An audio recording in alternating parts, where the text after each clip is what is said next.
platforms are not regulated right now, which gives them carte blanche to whatever they want right now. Elon is not someone who likes to be regulated. And so to buy MSN, he would go under some federal regulations. Who's regulating CNN right now? The FCC.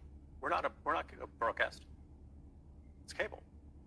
I mean, I don't really think cable stations are under the same regulatory structure that public airways that broadcast is. It's definitely regulated more than than Facebook and there's Twitter. Still, what she's saying is that there's still a litmus test of journalism that you have to pass. You can't come on TV and just make up things and say things. That happens on X. Please don't give me the eyebrow furrow as if you don't know what I'm talking about.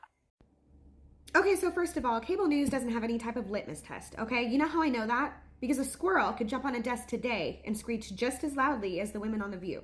And no, I refuse to buy into this idea that the corporate media is somehow more regulated than other forms of media.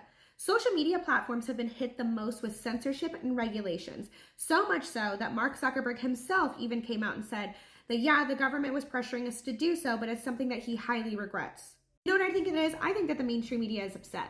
I think that they're threatened by the fact that they're losing viewership by the millions. But instead of doing a little bit of self-reflection, looking within to see why people don't want to tune into their lame-ass programs anymore, they're blaming the people. In fact, they'll blame everybody else but themselves. Donald Trump, the weather, you name it. But it's not our fault that the mainstream media is shackled to one viewpoint. They're only allowed to push one single narrative. They think that we're too dumb to see that the one guy that they have on there to act as a mediator is just there to give the illusion that there's freedom of speech, freedom of thought.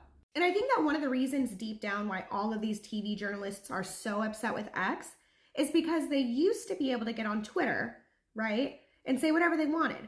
The sky is green, men can be women, women can be men can menstruate and have babies. All of these crazy things without being challenged because their opposition was being censored.